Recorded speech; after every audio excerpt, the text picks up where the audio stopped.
When we talk about Agtrons or Agtron numbers, this is a machine-obtained number that relates to how dark or light the coffee is roasted.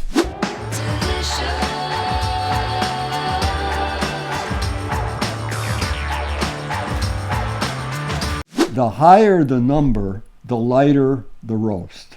The lower number, the darker the roast. Counterintuitive. We're going to start with A. So it's 60, so that's quite light. 60 is light, as it says it is light. And B? Torquey. 47, which is, that's the sort of the darker end of medium. Whole bean Agtron of 44 for C. That's definitely over into dark, just at the edge of the second crack. D? Whole bean 51, pretty squarely medium. That's the one that I was so excited about, was so coherent and balanced. So that's a coherent, balanced sort of Agtron. E. E, yes, Muddy Paw. 38, which puts it definitely into the second crack in a dark roast. Let's put them in order, which might be difficult or might be easy. It's interesting that we have the extremes. The darkest roast on one end of the line and the lightest roast at Correct. the other. Yeah. And I think the one that was 51, was it, is somewhere in the middle. None of these cups stands out for me as something I would dismiss. And I think all of these are success in their own terms. Agreed. As we were working through, I thought, oh, well, my preference is going to be A, but it's not. I'm drinking it cold, of course, or room temperature. I do feel it lacks resonance and depth. It's a little almost grassy, but a good one. It's very nice light roast blend. And I think I'm going to pick D. This is not my overwhelming favorite, but I think it's just a nicely complete and balanced and coherent cup. I'm going to put that one first. So I'm going to take the bright light roasted one and say that's my number 2 pick. B as my third choice. That's another kind of coherent, quiet, coherent cup that tries to be completely balanced and classic. It lacks a little bit in complexity, I think, but it's a nice cup. So that would be my third choice. Now I'm going to put the dark roasted cup, California dark roasted cup as as my fourth choice, but it's not a big drop off. It's a nice cup, and I'm going to put this C. I put as last because I'm picking up that rubber. Yeah, now. The rubber is getting a little. It doesn't taste better as it cools, folks. I have don't always coincide with yours. I do in this case. Yes, I would say those would be.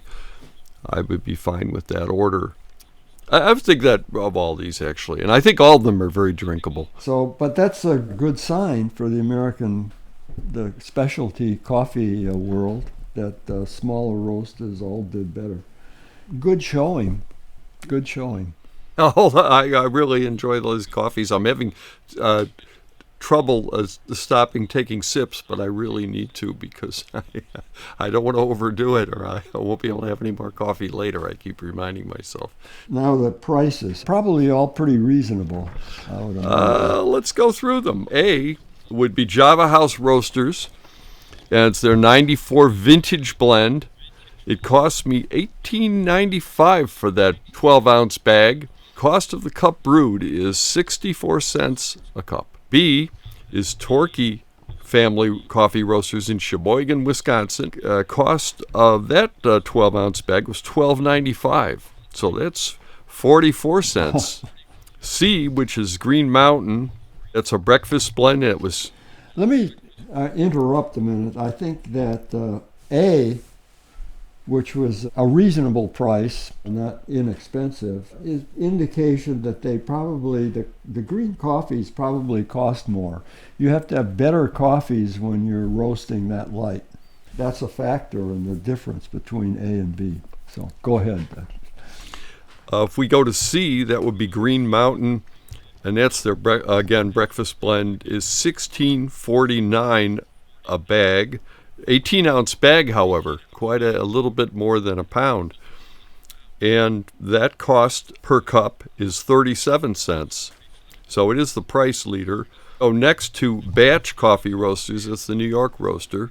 Breakfast blend, $15 per bag, 12 ounces, and that's 51 cents a cup. And then we get to Muddy Paw from Silver Lake in LA. Buddy blend, the only one that directly benefits dog rescues. And that's a 12-ounce bag, and it is 64 cents a cup. To me, going over the costs always reminds me of why I like to brew at home. Even 64 cents is a very reasonable cost to taste any of these coffees, or less. They're all bargains, in other words. All bargains.